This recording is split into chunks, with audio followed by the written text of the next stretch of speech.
Welcome, today I'm with CUBOT King Kong Mini 2 and I'll show you how to install iPhone keyboard on this device. So first we should go to the Play Store and in the search pool just type the green Apple keyboard. Now we have to get this application, so tap to install and wait a few seconds while application installing on your device.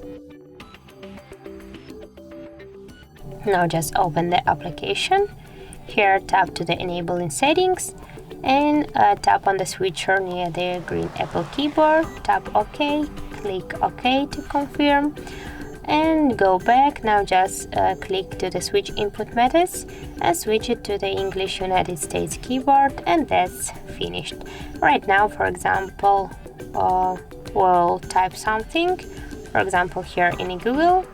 And as can you see, our keyboard is so close to the iPhone keyboard, and as the emojis, they are so close really to our iPhone keyboard.